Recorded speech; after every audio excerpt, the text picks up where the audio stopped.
શ્રી સહજાનંદ સ્વામી જે તે પોતાના સત્સંગી પ્રત્યે શિક્ષાપત્રીને લખતા થકા પ્રથમ પોતાના ઈષ્ટદેવ જે શ્રી કૃષ્ણ ભગવાન તેનું ધ્યાન રૂપ મંગલાચરણ કરે છે.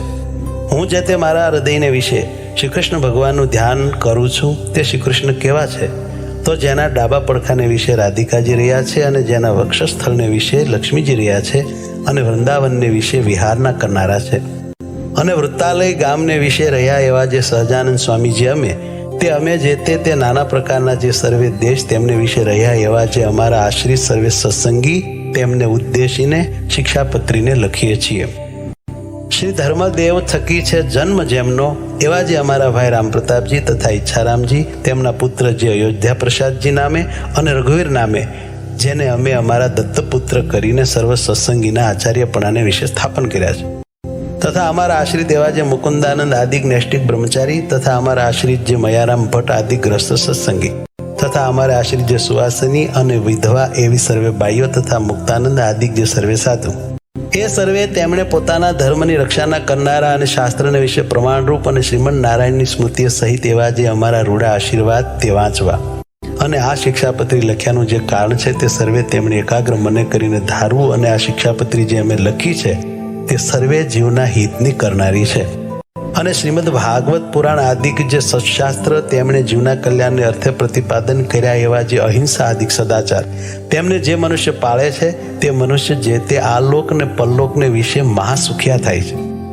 અને તે સદાચારનું ઉલ્લંઘન કરીને જે મનુષ્ય પોતાના મનમાં આવે એમ વર્તે છે તે તો કુબુદ્ધિવાળા છે અને આલોક ને પરલોકને વિશે નિશ્ચય મોટા કષ્ટને જ પામે છે.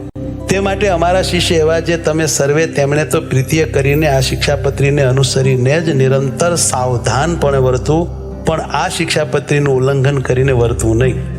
હવે તે વર્ત્યાની રીત કહીએ છીએ જે અમારા જે સર્વે સત્સંગી તેમણે કોઈ જીવ પ્રાણી માત્રની પણ હિંસા ન કરવી અને જાણીને તો ઝીણા એવા જૂ માકડ ચાંચડ આદિક જીવ તેમની પણ હિંસા ક્યારેય ન કરવી અને દેવતા અને પિતૃ તેના યજ્ઞને અર્થે પણ બકરા મૃગલા સસલા માછલા આદિ જે કોઈ જીવની હિંસા ન કરવી કેમ જે અહિંસા છે એ જ મોટો ધર્મ છે એમ સર્વશાસ્ત્રમાં કહ્યું છે.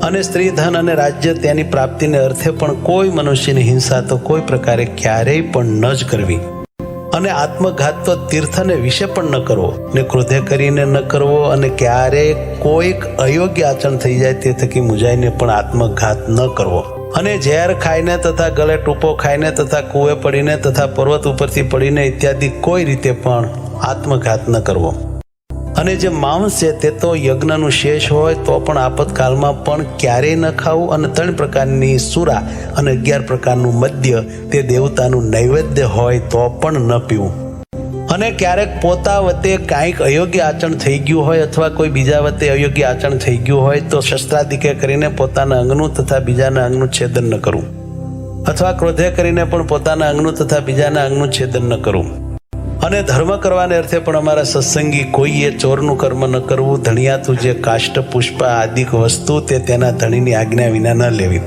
અને અમારા આશ્રિત જે પુરુષ તથા સ્ત્રીઓ તેમણે વ્યભિચાર ન કરવો અને જુગઠું આદિક જે વ્યસન તેનો ત્યાગ કરવો અને ભાંગ મફર માજમ ગાંજો એ આદિક જે કેપ કરનારી વસ્તુ તે ખાવી નહીં અને પીવી પણ નહીં અને જેના હાથનું રાંધેલ અન્ન તથા જેના પાત્રનું જળ તે ખપતું ન હોય તેણે રાંધેલ અન્ન તથા તેના પાત્રનું જળ તે શ્રી કૃષ્ણ ભગવાનની પ્રસાદી ચરણામૃતના મહાત્મ્ય કરીને પણ જગન્નાથપુરી વિના અન્ય સ્થાનકને વિશે ગ્રહણ ન કરવું અને જગન્નાથપુરીને વિશે જગન્નાથજીનો પ્રસાદ લેવાય તેનો દોષ નથી અને પોતાના સ્વાર્થની સિદ્ધિને અર્થે પણ કોઈને વિશે મિથ્યા અપવાદ આરોપણ ન કરવો અને કોઈને ગાળ તો ક્યારેય ન દેવી અને દેવતા તીર્થ બ્રાહ્મણ પતિવ્રતા સાધુ વેદ એમની નિંદા ક્યારેય ન કરવી અને ન સાંભળવી અને જે દેવતાને સુરા અને માંસનું નૈવેદ્ય થતું હોય અને વળી જે દેવતાની આગળ બકરા આદિક જીવની હિંસા થતી હોય તે દેવતાનું નૈવેદ્ય ન ખાવું અને માર્ગને વિશે ચાલતા શિવાલય આદિક જે દેવ મંદિર આવે તેને જોઈને તેને નમસ્કાર કરવા આદર થકી તે દેવનું દર્શન કરવું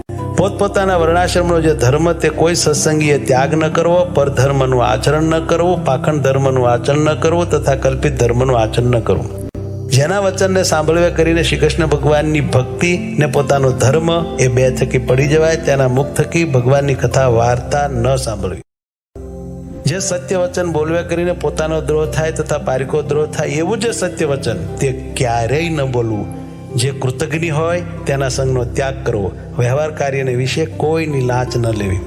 ચોર, પાપી, વ્યસની, પાખંડી, કામી તથા કિમિયા આદિ ક્રિયાએ કરીને જનનો ઠગનારો એ 6 પ્રકારના મનુષ્ય, તેમનો સંગ ન કરવો. જે મનુષ્ય ભક્તિનું અથવા જ્ઞાનનું આલંબન કરીને સ્ત્રી, દ્રવ્ય અને રસાસ્વાદ તેને વિશે અતિશય લોલુપ થકા પાપને વિશે પ્રવર્તતા હોય તેવા મનુષ્યનો સમાગમ ન કરવો. જે શાસ્ત્રને વિશે શ્રી કૃષ્ણ ભગવાન તથા શ્રી કૃષ્ણ ભગવાનના જે વારાહાદિક અવતાર તેમનું યુક્તિએ કરીને ખંડન કર્યું હોય એવા જે શાસ્ત્ર તે ક્યારેય ન માનવા અને ન સાંભળવા. ગાળ્યા વિનાનું જે જળ તથા દૂધ તે ન પીવું અને જે જળને વિશે ઝીણા જીવ ઘણાક હોય તે જળે કરીને સ્નાનાદિક ક્રિયા ન કરવી. જે ઔષધ, દારૂ તથા માંસ તેને યુક્ત હોય તે ઔષધ ક્યારેય ન ખાવું. વળી જે વૈદ્યના આચરણને જાણતા ન હોય તે વૈદ્ય આપ્યું જે ઔષધ તે પણ ક્યારેય ન ખાવું. અને લોક અને શાસ્ત્ર તેમણે મળમૂત્ર કરવાને અર્થે વર્જ્યા એવા સ્થાનક જે જીર્ણ દેવાલય તથા નદી તળાવના આરા તથા માર્ગ તથા વાવેલું ખેતર તથા વૃક્ષની છાયા તથા ફૂલવાડી બગીચા એ આદિક જે સ્થાનક તેમને વિશે ક્યારેય પણ મળમૂત્ર ન કરવું તથા થૂકવું પણ નહીં. અને ચોર માર્ગે કરીને પેસવું નહીં અને નિસરવું નહીં. અને જે સ્થાનક ધણિયાતું હોય તે સ્થાનકને વિશે તેના ધણીને પૂછ્યા વિના ઉતારો ન કરવો. અમારા સત્સંગી જે પુરુષ માત્ર તેમણે બાય માણસના મુખ થકી જ્ઞાન વાર્તા ન સાંભળ્યું અને સ્ત્રીઓ સાથે વિવાદ ન કરવો તથા રાજા સંગાથે તથા રાજાના માણસ સંગાથે વિવાદ ન કરવો. ગુરુનું અપમાન ન કરવું તથા જે અતિશય શ્રેષ્ઠ મનુષ્ય હોય તથા જે લોકને વિશે પ્રતિષ્ઠિત મનુષ્ય હોય તથા જે વિદ્વાન હોય તથા જે શસ્ત્રધારી મનુષ્ય હોય તે સર્વેનું અપમાન ન કરવું. વિચાર્યા વિના તત્કાળ કાંઈ કાર્ય ન કરવું. ધર્મ સંબંધી જે કાર્ય તે તો તત્કાળ કરવું. પોતે જે વિદ્યા ભણ્યા હોય તે બીજાને ભણાવવી. નિત્ય પ્રત્યે સાધુનો સમાગમ કરવો.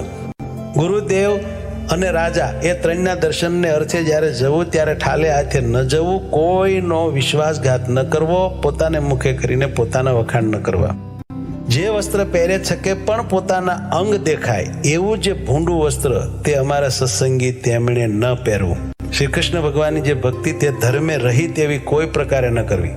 અને અજ્ઞાની એવા જે મનુષ્ય તેમની નિંદાના ભય થકી શ્રી કૃષ્ણ ભગવાનની સેવાનો ત્યાગ કરવો નહીં. અને ઉત્સવના દિવસને વિશે તથા નિત્ય પ્રત્યે શ્રી કૃષ્ણના મંદિરમાં આવ્યા એવા જે સત્સંગી પુરુષ તેમણે તે મંદિરને વિશે સ્ત્રીઓનો સ્પર્શ ન કરવો તથા સ્ત્રીઓએ પુરુષનો સ્પર્શ ન કરવો. અને મંદિરમાંથી નીકળ્યા પછી પોતપોતાની રીતે વર્તવું. અને ધર્મવંશી ગુરુ થકી શ્રી કૃષ્ણની દીક્ષાને પામ્યા એવા જે બ્રાહ્મણ, ક્ષત્રિય અને વૈશ્ય 3 વર્ણના અમારા સત્સંગી તેમણે કંઠને વિશે તુલસીની બેવડી માળા નિત્ય પ્રત્યે ધારવી અને લલાટ, હૃદય અને 2 હાથ એ ચારે ઠેકાણે ઉર્ધ્વ પુંડ તિલક કરવું. અને તે તિલક જે તે ગોપીચંદને કરીને કરવું અથવા ભગવાનની પૂજા કરતા બાકી રહ્યું અને કેસર કુમકુમાદિકે યુક્ત એવું જે પ્રસાદીનું ચંદન તેણે કરીને તિલક કરવું. અને તે તિલકના મધ્યને વિશે જ ગોળ એવો જે ચાંદલો તે જે તે ગોપીચંદને કરીને કરવો અથવા રાધિકાજી અને લક્ષ્મીજી તેનું પ્રસાદી એવું જે કુમકુમ તેને કરીને તે ચાંદલો કરવો. પોતાના ધર્મને વિશે રહ્યા અને શ્રી કૃષ્ણના ભક્ત એવા જે સત્શુદ્ર તેમણે તો તુલસીની માળા અને ઉર્ધ્વ પુંડ તિલક તે બ્રાહ્મણ, ક્ષત્રિય, વૈશ્યની પેઠે ધારવા. અને તે સત્શુદ્ર થકી બીજા જે જાતીય કરીને ઉતરતા એવા ભક્તજન તેમણે તો ચંદનાદિક કાષ્ટની બેવડી માળા તે ભગવાનની પ્રસાદી કરાવીને કંઠને વિશે ધારવી અને લલાટને વિશે કેવળ ચાંદલો કરવો પણ તિલક ન કરવું. અને જે બ્રાહ્મણાદિકને ત્રિપુંડ્ર જે આડું તિલક કરવું તથા રુદ્રાક્ષની માળા ધારવી એ 2 વાના પોતાની કુલ પરંપરાએ કરીને ચાલ્યા આવ્યા હોય અને તે બ્રાહ્મણાદિક અમારા આશ્રિત થયા હોય તો પણ તેમણે તે ત્રિપુંડ્ર અને રુદ્રાક્ષનો ક્યારેય ત્યાગ ન કરવો. અને નારાયણ અને શિવજી એ 2નું એકાત્મપણું જાણવું કેમ જે વેદને વિશે એ 2નું બ્રહ્મ રૂપે કરીને પ્રતિપાદન કર્યું છે. અને અમારે આશ્રિત જે મનુષ્ય તેમણે શાસ્ત્રે કહ્યો જે આપત ધર્મ તે અલ્પ આપતકાળને વિશે મુખ્યપણે કરીને ક્યારેય ગ્રહણ ન કરવો. અને અમારા સત્સંગી તેમણે નિત્ય સૂર્ય ઉગ્યાથી પ્રથમ જ જાગવું અને શ્રી કૃષ્ણ ભગવાનનું સ્મરણ કરીને પછી શૌચ વિધિ કરવા જવું. પછી એક સ્થાનકને વિશે બેસી દાતન કરવું, પછી પવિત્ર જળે કરીને સ્નાન કરવું, પછી ધોયેલું વસ્ત્ર એક પહેરવું અને એક ઓઢવું અને તે વાર પછી પવિત્ર પૃથ્વીને વિશે પાથર્યું અને શુદ્ધ ને કોઈ બીજા આસનને અડ્યું ન હોય અને જે ઉપર સારી પેઠે બેસાય એવું જે આસન તેને વિશે પૂર્વમુખે અથવા ઉત્તરમુખે બેસીને આચમન કરવું. પછી સત્સંગી પુરુષ માત્રને ચાંદલે સહિત ઉર્ધ્વ પુંડ તિલક કરવું. અને સુવાસીની જે સ્ત્રીઓ તેમણે તો પોતાના ભાલને વિશે કુમકુમનો ચાંદલો કરવો. અને તે વિધવા સ્ત્રીઓએ પોતાના ભાલને વિશે તિલક ન કરવું અને ચાંદલો પણ ન કરવો. અને તે પછી તે સર્વ જે અમારા સત્સંગી તેમણે મને કરીને કલ્પ્યા જે ચંદન પુષ્પાદિક ઉપચાર તેમણે કરીને શ્રી કૃષ્ણ ભગવાનની માનસી પૂજા કરવી. તે પછી શ્રી રાધા કૃષ્ણની જે ચિત્ર પ્રતિમા તેનું આદર થકી દર્શન કરીને નમસ્કાર કરીને પછી પોતાના સામર્થ્ય પ્રમાણે શ્રી કૃષ્ણનો જે અષ્ટાક્ષર મંત્ર તેનો જપ કરીને તે પછી પોતાનું વ્યવહારિક કામકાજ કરવું. અને જે અમારા સત્સંગીમાં અમરીશ રાજાની પેઠે આત્મનિવેદી એવા ઉત્તમ ભક્ત હોય તેમણે પણ પ્રથમ કહ્યું એવી રીતે અનુક્રમે કરીને માનસી પૂજા પર્યંત સર્વે ક્રિયા કરવી. આત્મનિવેદી ભક્ત તેમણે પાષાણની અથવા ધાતુની જે શ્રી કૃષ્ણ ભગવાનની પ્રતિમા અથવા શાલિગ્રામ તેની જે પૂજા તે દેશકાળને અનુસરીને પોતાના સામર્થ્ય પ્રમાણે પ્રાપ્ત થયા જે ચંદન પુષ્પ ફળાદિક વસ્તુ તેને કરીને કરવી. અને પછી શ્રી કૃષ્ણ ભગવાનનો જે અષ્ટાક્ષર મંત્ર તેનો જપ કરવો. તે પછી શ્રી કૃષ્ણ ભગવાનના જે સ્તોત્ર અથવા ગ્રંથ તેનો જે પાઠ તે પોતાના સામર્થ્ય પ્રમાણે કરવો. જે સંસ્કૃત ન ભણ્યા હોય તેમણે શ્રી કૃષ્ણ ભગવાનનું નામ સંકીર્તન કરવું. પછી શ્રી કૃષ્ણ ભગવાનને નૈવેદ્ય કરીને પછી તે પ્રસાદી એવું જે અન્ન તે જમવું. અને આત્મનિવેદી વૈષ્ણવ તેમણે સર્વકાળને વિશે પ્રીતિય કરીને શ્રી કૃષ્ણ ભગવાનની સેવા પરાયણ થવું. અને નિર્ગુણ કહેતા માયાના જે સત્વાદિક 3 ગુણ તેને રહિત એવા જે શ્રી કૃષ્ણ ભગવાન તેના સંબંધ થકી તે આત્મનિવેદી ભક્તની જે સર્વે ક્રિયા તે નિર્ગુણ થાય છે. તે હેતુ માટે તે આત્મનિવેદી ભક્તને નિર્ગુણ કહ્યા છે. આત્મનિવેદી ભક્ત તેમણે શ્રી કૃષ્ણ ભગવાનને અર્પણ કર્યા વિનાનું જળ પણ ક્યારેય ન પીવું ને પત્ર કંદ ફળાદિક જે વસ્તુ તે પણ શ્રી કૃષ્ણ ભગવાનને અર્પણ કર્યા વિનાનું ન ખાવું. સર્વે જે અમારા સત્સંગી તેમણે વૃદ્ધપણા થકી અથવા કોઈ મોટા આપતકાળે કરીને અસમર્થપણું થઈ ગયા છે તે પોતે સેવવાનું જે શ્રી કૃષ્ણ ભગવાનનું સ્વરૂપ તે બીજા ભક્તને આપીને પોતે પોતાના સામર્થ્ય પ્રમાણે વર્તો.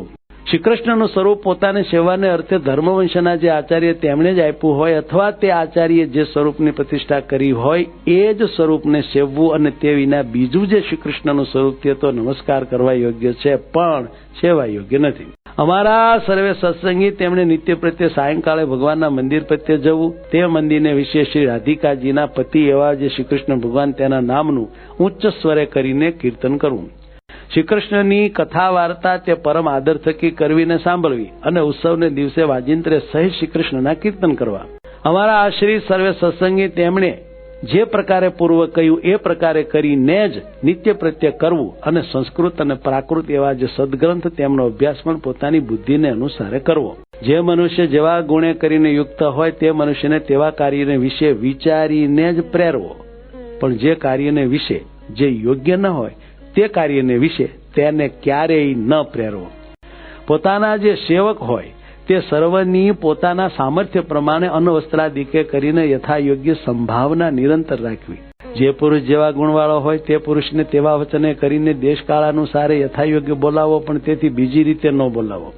વિનય કરીને યુક્ત એવા જે અમારા આશ્રિત સત્સંગી તેમણે ગુરુ, રાજા, અતિ વૃદ્ધ, ત્યાગી, વિદ્વાન અને તપસ્વી એ 6 જણા આવે ત્યારે સન્મુખ ઉઠવું, આસન આપવું, મધુર વચને બોલાવવું ઇત્યાદિ ક્રિયાએ કરીને તેમનું સન્માન કરવું. ગુરુદેવને રાજા એમને સમીપે તથા સભાને વિશે પગ ઉપર પગ ચડાવીને ન બેસવું તથા વસ્ત્રે કરીને ઢીચણને બાંધીને ન બેસવું. અમારા આશ્રિત જે સર્વ સત્સંગી તેમણે પોતાના આચાર્ય સંગાથે ક્યારેય પણ વિવાદ ન કરવો અને પોતાના સામર્થ્ય પ્રમાણે અન્ન, ધન, વસ્ત્રાદિકે કરીને પોતાના આચાર્યને પૂજવા.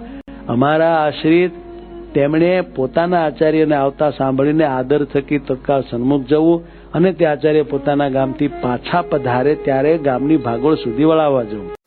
ઘણું છે ફળ જેને વિશે એવું પણ જે કર્મ તે જો ધર્મે રહિત હોય તો તેનું આચરણ ન જ કરવું. કેમ જે ધર્મ છે તે જ સર્વ પુરુષાર્થનો આપનારો છે.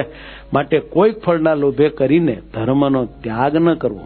પૂર્વે થયા જે મોટા પુરુષ તેમણે પણ જો ક્યારેક અધર્માચરણ કર્યું હોય તો તેનું ગ્રહણ ન કરવું અને તેમણે જે ધર્માચરણ કર્યું હોય તો તેનું ગ્રહણ કરવું. અને કોઈની પણ જે ગુહ્ય વાર્તા તે તો કોઈ ઠેકાણે પણ પ્રકાશ કરવી જ નહીં. અને જે જીવનું જેવી રીતે સન્માન કરવું ઘટતું હોય તેનું તેવી રીતે જ સન્માન કરવું પણ સમદૃષ્ટિએ કરીને એ મર્યાદાનું ઉલ્લંઘન કરવું નહીં. અને અમારા જે સર્વે સત્સંગી તેમણે ચાતુર્માસને વિશે વિશેષ નિયમ ધારવો અને જે મનુષ્ય અસમર્થ હોય તેમણે તો એક શ્રાવણ માસને વિશે વિશેષ નિયમ ધારવો.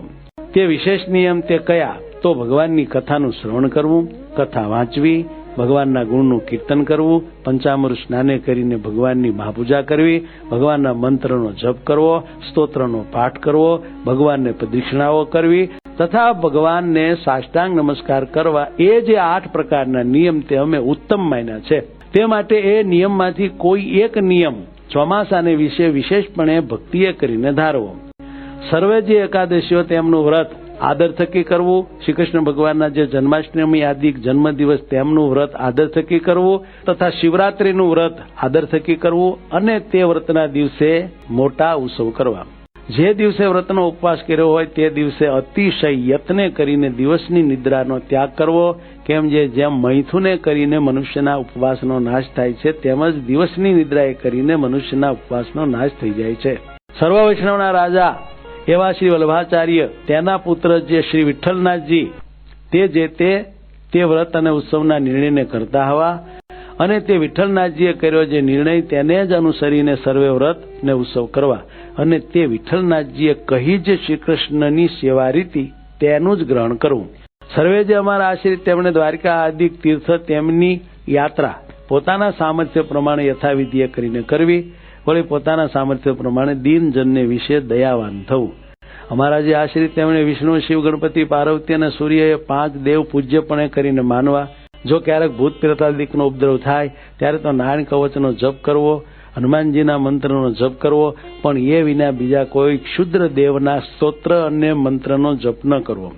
સૂર્યનું અને ચંદ્રમાનું ગ્રહણ થયે સતે અમારા સર્વે સત્સંગી તેમણે બીજી સર્વે ક્રિયાનો તત્કાળ ત્યાગ કરીને પવિત્ર થઈને શ્રી કૃષ્ણ ભગવાનના મંત્રનો જપ કરવો. અને તે ગ્રહણ મુકાઈ રહ્યા પછી વસ્ત્ર સહિત સ્નાન કરીને જે અમારા ગ્રસ્તો સત્સંગી હોય તેમણે પોતાના સામર્થ્ય પ્રમાણે દાન કરવું અને જે ત્યાગી હોય તેમણે ભગવાનની પૂજા કરવી. અમારા સત્સંગી એવા જે 4 વર્ણના મનુષ્ય તેમણે જન્મનું સૂતક તથા મરણનું સૂતક તે પોતપોતાના સંબંધને અનુસારે કરીને યથાશાસ્ત્ર પાળવું. જે બ્રાહ્મણ વર્ણ હોય તેમણે શમ, દમ, ક્ષમા અને સંતોષી આદિ જે ગુણ તેમણે યુક્ત થવું. ક્ષત્રિય વર્ણ હોય તેમણે સુવીરપણું અને ધીરજી આદિ જે ગુણ તેમણે યુક્ત થવું. વૈશ્ય વર્ણ હોય તેમણે કૃષિકર્મ તથા વણજ, વ્યાપાર તથા વ્યાજવટો એ આદિ જે વૃત્તિઓ તેમણે કરીને વર્તવું. અને જે ક્ષુદ્ર વર્ણ હોય તેમણે બ્રાહ્મણાદિક 3 વર્ણની સેવા કરવી આદિ જે વૃત્તિઓ તેમણે કરીને વર્તવું. જે દ્વિજ હોય તેમણે ગર્ભાધાનાદિક સંસ્કાર તથા આહ્નિક તથા શ્રાદ્ધ એ 3 પોતાના ગુહ્ય સૂત્રને અનુસારે કરીને જેવો જેનો અવસરો હોય અને જેવી ધન સંપત્તિ હોય તે પ્રમાણે કરવા. ક્યારેક જાણે અથવા અજાણે જો નાનું મોટું પાપ થઈ જાય તો પોતાની શક્તિ પ્રમાણે તે પાપનું પ્રાયશ્ચિત્ત કરવું. 4 વેદ તથા વ્યાસસૂત્ર, શ્રીમદ ભાગવત નામે પુરાણ, મહાભારતને વિશે તો શ્રી વિષ્ણુ સહસ્ત્ર નામ, શ્રીમદ ભગવદ્ ગીતા, વિદુરજીએ કહેલી જે નીતિ તથા સ્કંદ પુરાણનો જે વિષ્ણુ ખંડ તેને વિશે રહ્યું એવું જે વાસુદેવ મહાત્મ્ય અને ધર્મશાસ્ત્રના મધ્યમાં રહી એવી જે યાજ્ઞવલ્ક્ય ઋષિની સ્મૃતિ એ જે 8 સત્શાસ્ત્ર તે અમને ઈષ્ટ છે. અને પોતાના હિતને ઈચ્છતા એવા જે અમારા સર્વે શિષ્ય તેમણે એ 8 સત્શાસ્ત્ર સાંભળવા અને અમારા આશ્રિત જે દ્વિજ તેમણે એ સત્શાસ્ત્ર ભણવા તથા ભણાવવા તથા તેમની કથા કરવી. અને તે 8 સત્શાસ્ત્રમાંથી આચાર વ્યવહાર અને પ્રાયશ્ચિત એ 3નો જે નિર્ણય કરવો તેને વિશે તો મિતાક્ષરા ટીકાએ યુક્ત એવી જે યાજ્ઞવલ્ક્ય ઋષિની સ્મૃતિ તેનું ગ્રહણ કરવું. વળી એ 8 સત્શાસ્ત્રને વિશે જે શ્રીમદ ભાગવત પુરાણ તેના 10મ અને 5મ નામે જે 2 સ્કંદ તે શ્રી કૃષ્ણ ભગવાનના મહાત્મ્ય જાણવાને અર્થે સર્વથી અધિકપણે જાણવા.